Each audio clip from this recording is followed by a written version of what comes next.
G'day guys, welcome to this episode of Aussie English. I'm here with my mate Matt, and we were out today having coffee, and Matt brought up the fact that he reckons he has a bit of a Bogan accent. So I was like, alright. I've inherited one, so... I thought it would be a good opportunity to get him on the podcast for you guys, just so that we can have a chat about things, and Matt's done quite a few interesting things. I guess we just start and see where it goes, but where did we meet? We met in marine zoology in third year biology. Yeah, it was started so January, February? So that would have been about 8 years ago? Yeah, 2009. Far out, that's a long time. Yeah. So since then, I went on and did a master's after that, and you took some time off, right? And went and did... I worked for 3 years in mining, and then was a geologist. I didn't do any mining. I didn't do much geology either, really. So we differed, I guess. I did straight biology, but your undergrad was both, wasn't it? Geology and zoology, yeah. So what was that like? What made you do both? Why were you interested in both rocks and animals? So I wasn't interested in rocks. So I did science degree because of zoology. So I originally wanted to do vet, and then we did a bit of zoology at school, and I thought, behaviour is pretty cool. I'd like to get into conservation. And then first year uni, I remember seeing the earth science building and thought, why would anyone be interested in learning about rocks? It just seemed like the weirdest thing ever. But then I heard the truck drivers got about 100k a year first year out, so I thought, I could do this to pay off my HECS, and I thought, I'll just do one subject so I get a bit of an idea, and then I thought, I'll just double major, because at that time, so it was 2007, the mining boom was going crazy, and geologists were getting plucked out of uni before they'd even finished degrees. I remember that as well. So I was just like, I don't mind sort of getting treated as royalty for a few years to look at a couple of rocks. But then in 2008, everything went to crap, and things didn't go that smoothly at first, but it picked up, and then I think I threw in the towel after a few years and I went travelling. Yeah. What was that like? So you finished your undergrad, you'd done geology, and you did get plucked, or you got, you applied for a job and got given a job. So I got up in New South Wales. So I got a job off Facebook. Really? I applied for all these places like BHP and Rio and and what are they? What are those companies? They're some of the biggest resource companies in the world, certainly Australia. So, because there wasn't a lot of jobs going, one of the top blokes in our sort of class, in terms of grades wise, he got an enviro job for about 50k.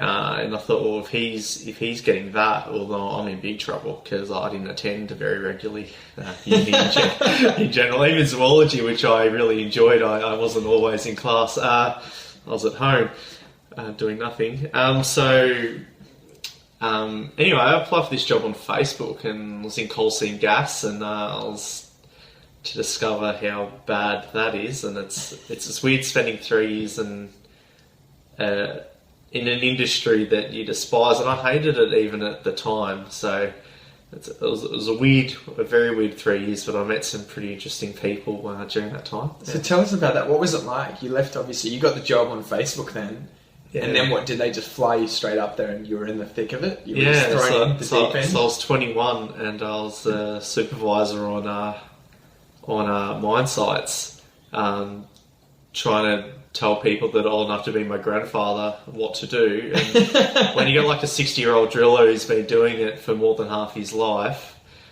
you just need to be you want to just keep out of their hair. And I think geology in the industry is more your ability, not so much about what you know about rocks, but more your ability to keep away from the drillers when they're in a bad mood. Yeah. So, and I was good at doing that. So, they tend to like me because I always had lots of movies on my hard drive. So this is before we all streamed everything. So, I'd give them, 1,000 movies, and I was their best mate.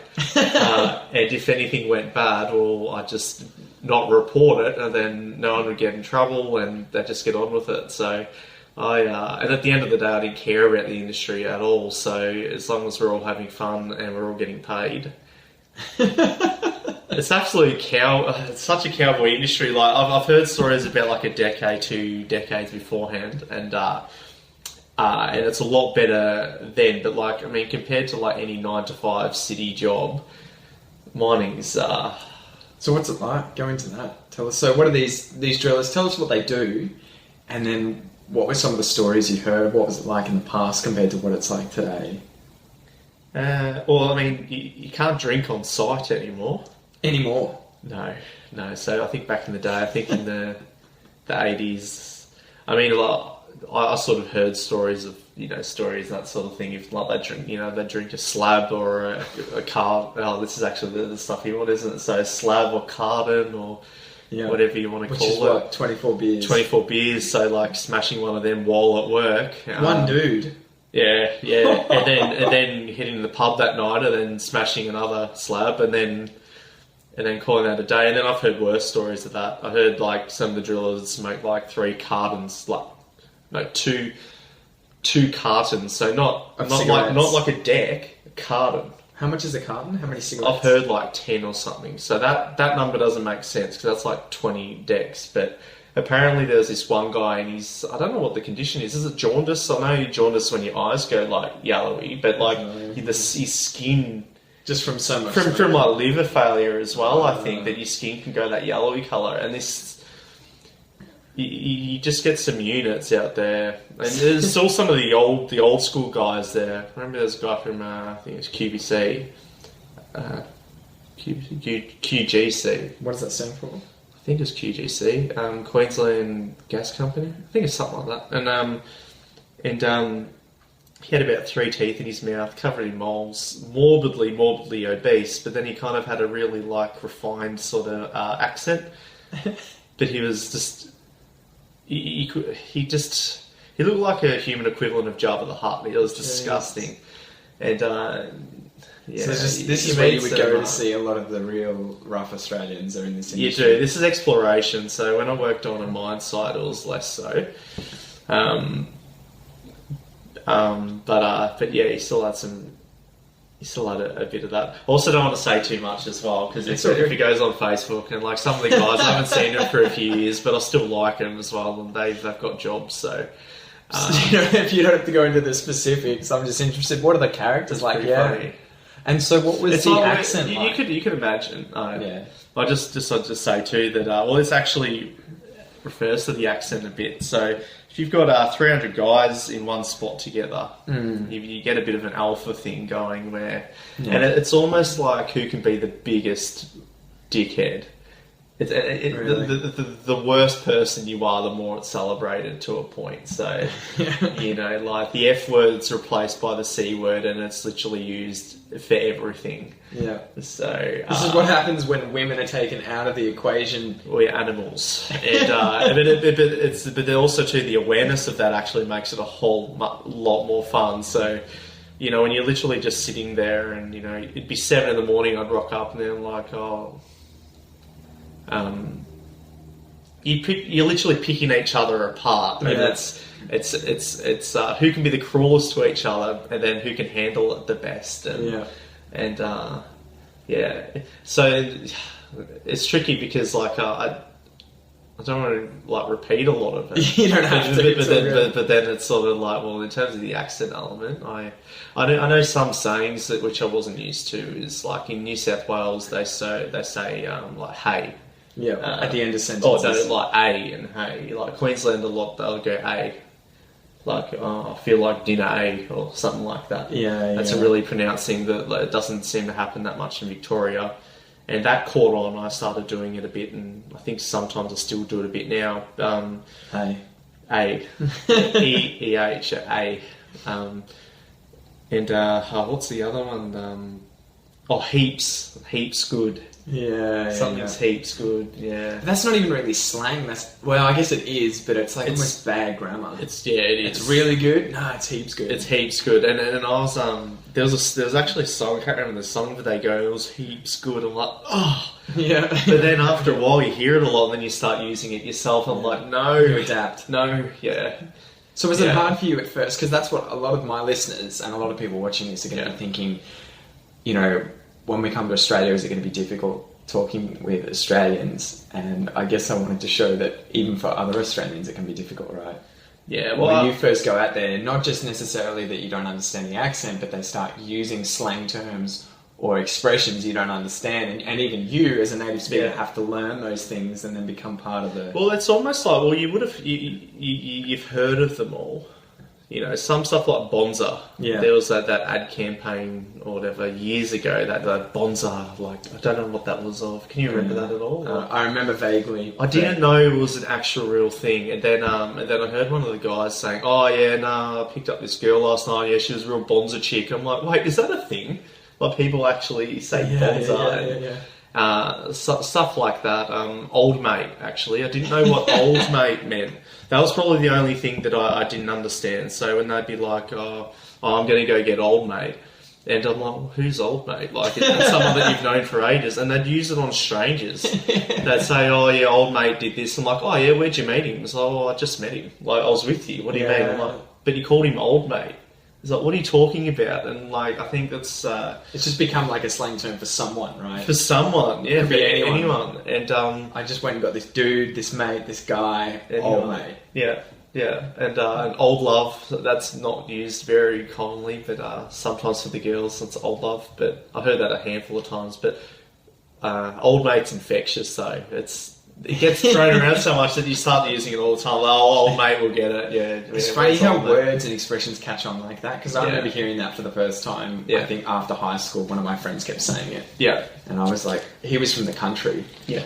Out in Shepparton, so northern Victoria. And I remember being like, what the hell does this mean? And then he explained it to me, and I was like, it kind of has this ring to it. Like this, it sounds cool. And be like, yeah, I was hanging out with the old mate. It's inclusive, you're part of the Yeah, so it's funny how things like that catch on. And then, but yeah, it is like, those kinds of expressions and terms are only really used by Australians with other Australians, because it is just so confusing. Yeah. And I think too, because it's not absorbed by everyone who speaks English in Australia, it's only used by those groups, that it's hard to use holistically because it's just not common. But you do, until you go into those areas. You do see, like, in terms, especially the geologists, you get a lot of people in 457s, a lot of people from the UK. They soak it up real quick. I think they love it. But some of the Indian people I worked with, was pretty funny hearing the Indian accent. Well, I'm sure there's more than one, but like but you know, people from India who'd spent, you know, less than 6 months in Australia, you know, saying old mate and and you know, how are ya, and just,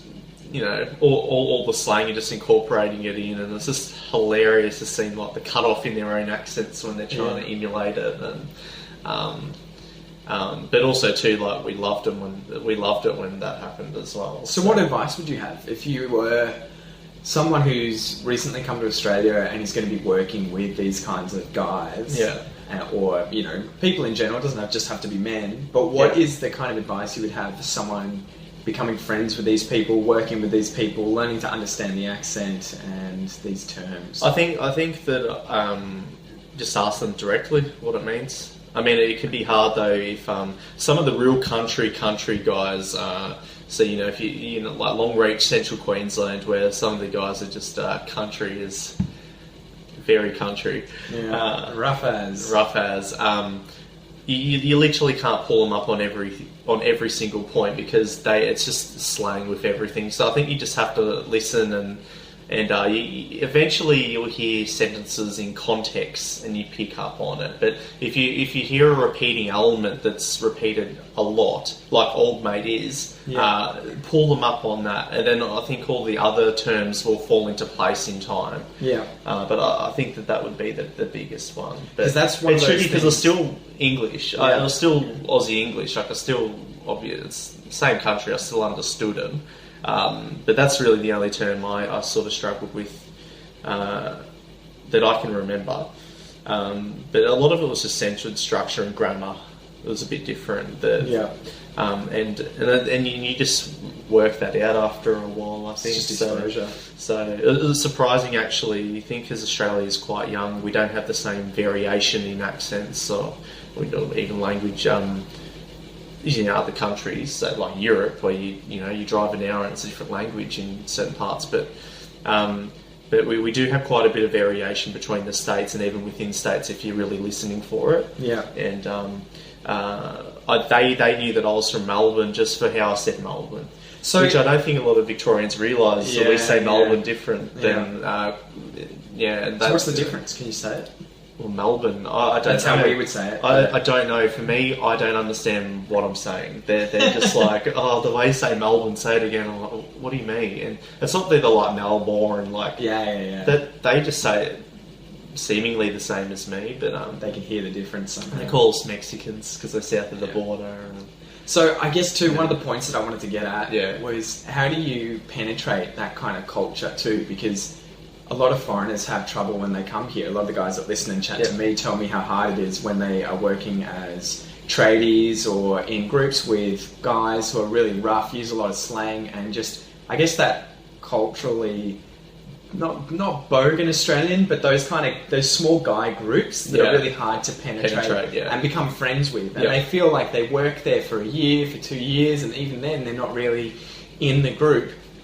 What sort of advice would you have? Because it can be hard for even you and me, right? Yeah. If we go to these kinds of places, a lot of the time we're treated the same in that we aren't originally from there, we don't speak like them, we don't use the same language as them, and we get treated as a bit like outsiders, and it takes us a little bit of time to get into the group. I think the biggest thing is not taking what they say seriously and being able to take a joke. I saw some people that couldn't.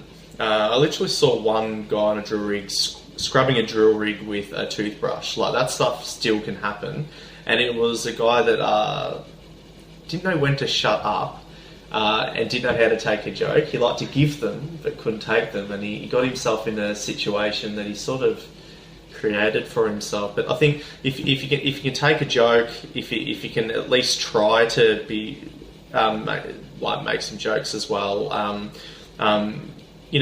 like even just talking to them, like generally even a lot of the ones that are more confronting or sort of intimidating looking are very laid back and quite friendly. Even the ones that seem to be really grouchy, some of them are the friendliest blokes, and their grouchiness or apparent hostilities it's all show. And it's when they're on the job and they're stressed out. If they're swearing and carrying on, after a while you hear it enough and you're just like, he's alright, he's having a sook.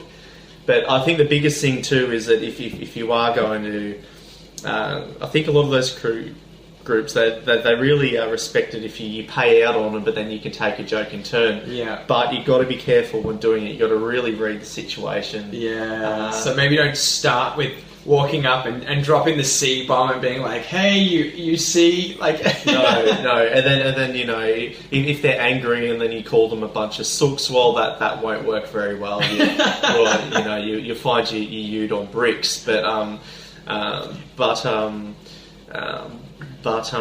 in saying that, even like after work, if a lot of these guys go to the bar and that sort of thing, and I'm not saying that like in order to fit in with Aussie culture, sort of in rural areas, you have to be a raging alcoholic, but even just spending the time, even if it's an hour or two, a couple of days of the week, if they do end up going to somewhere, just joining in and just getting chatted with, and people are going to start loosening up after work, and that's a good time to really sort of like edge your way in. People are a lot more open than they like to let on, I think. It's funny because it feels so much like high school. Yeah. Like we... I don't know. It's guys are... We mature in our own little way, but at the end of the day, it's all a big boy. You get a bunch of guys together and they're kids, on and you kind of have to be able to turn it on and off, right? Like in these situations, and that's part of the delicacy. When you get in here, I think, and it's not just English speaking. What do I want to say? It's not just foreigners that suffer from this. when Americans come to Australia or English people come to Australia. Well, I mean, they're foreigners, but I mean, it's English language. Yeah. It's not just ESL learners who have this problem. It's Americans, British people. You know, they come to Australia and they suffer the same thing where they go to places like this, they get jobs working with other Aussies, and they don't get the Aussie humour and the Aussie culture of teasing one another as a way of showing that you like someone. And if you can't take a joke and you can't show that you can be teased, and then brush it off and tease back, that's when people get uncomfortable and almost don't like you because they know they can't joke with you. And I feel like I've had a lot of listeners of the podcast say it. We just they seem mean, these people, they say things to me I don't understand, and they're just testing water with you a lot. Exactly. I noticed that part of it is you just have to get used to ignoring what people say and not taking it literally, right? Especially, this is for Americans, for British people too, because they get really offended when they're not used to the Australian humour. Because Americans... I find people from the UK tend to be pretty good at it. They tend to, but the Americans can be quite literal. I suppose it depends in what area you're in as well, but some Americans that I've met can be quite literal, and they think that you're openly offending them. And the problem with that is it causes a kind of ripple effect there, because then Aussies find that hilarious in itself, so they'll keep doing it. Yeah, it's almost like you find the chink in the armour, or the weak spot, right? And then you just keep picking at it and picking at it and picking at it. So you almost have to practice tolerance and having a thick skin. That's it. When it comes to how these people may treat you, you know, I mean, within reason. Obviously, there is a line, and that's what you have to get used to, because there can be bullying and nastiness. Yeah, of course. But at the same time, if someone is joking around with you and says to you something like, "Hey, dickhead, how's it going, mate?" You know, they're not calling you a dickhead as in, "Oh, we hate you and we think you're an idiot and blah, blah, blah." It's just, Australians seem to be a lot more loose with the way that they'll with their abuse. Someone. Loose with abuse. Yeah. So, I mean, and it is, I guess my advice would be, just don't take everything personally straight away, and try and read the situation and get used to it and see how they treat other people that they're obviously friends with. Because if they're treating you the same way, and they're treating their friends that way, then it's not a sign that... And in a very weird way, if they're abusive, if they're as abusive, say, to you as they are to their own friends, then you need to start to think, well, is it really abuse, or is this just how he is? And in a weird sort of way, is this actually a good thing? If he's talking to me the same way as his friends, well, maybe he might actually like me. I remember when I started jiu-jitsu and going to the gym, I remember this one guy there was always poking fun at me.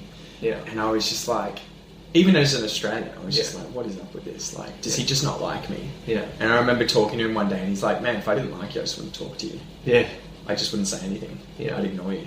And that is probably one of those things to take into account is in these sorts of situations, if someone's teasing you, and still, you know, to an extent.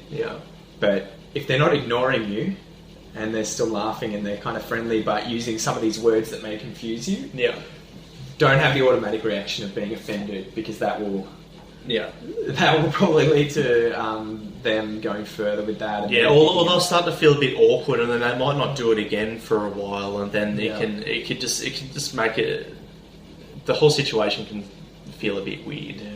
Anyway, we've gone off on a bit of a tangent, but I know. Side notes: we're talking about. Get a thick skin and be able to handle insults a little bit within reason. That's it, and get used to it. Probably expect it too. If you're working with a lot of guys, expect it. And it can be a lot of fun. Friendly insulting can be fun. I find that hard. Not everyone does it, and it's hard to explain to people that aren't into it. But Oh, awesome. Well, we can finish up there, man. I sort of don't even know what we talked about. We tried to keep it to something relevant to Aussie English, but sort of had a bit everywhere. I wanted them to get exposure to your accent, and man, I think we use so many slang terms in there. I was just thinking, some of the times you drop these things, and I'm like, I don't even think I did. I was like, I hope when I go back over this, I'm going to be able to remember what he said, because I don't use that. And sometimes when you listen over things and try and transcribe it, you're like, what? Well, I remember when I was in South America, one thing I liked is you speak slow and you pronounce your words properly, and I thought, no, this is good. It's like sort of correcting my accent or whatever. And because, Aussies can slur a bit as well. I don't think a lot of Aussies realise that, but we slur through our sentences sometimes. But then as soon as... So I was like, all right, this is getting a bit better. I'm pronouncing words correctly, that sort of thing. But then as soon as you see one Aussie, it just all goes. Yeah.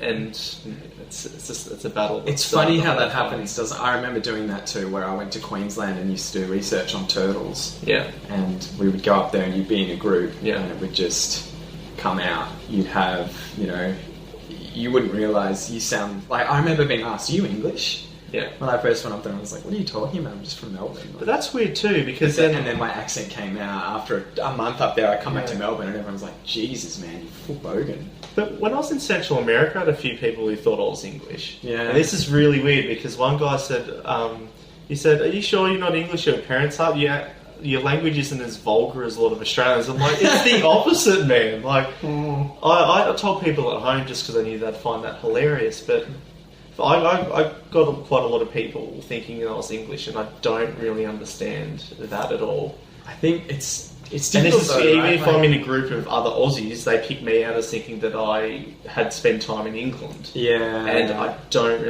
get that. I think that's just I don't want to sound, I think it's the education thing. The longer you've been in education, going through high school, going through university, the longer you stay around those organisations, I think because you're around people who are more educated, and speak with a more clear accent, and you're around so many foreigners, so that you have to speak with a more clear accent. Yeah, I think that's part of the reason. At least personally, I have a more neutral Australian accent than I would have if I had left high school and gone to become a tradie or something in Werribee or in the middle of Australia. And then had that, instead of saying Australia, I would say Australia. You just start getting the... Yeah. Well, I mean, in year 7, like I used to call toilet. Yeah. Oof. I got rid of that pretty quick. I thought that was normal. It's like, oh, toilet, and then the class was laughing at me. I'm like, oh, damn. Oh god. Toilet. Alright, we should probably end up here, man. Thank you so much for the interview. No worries. See you guys.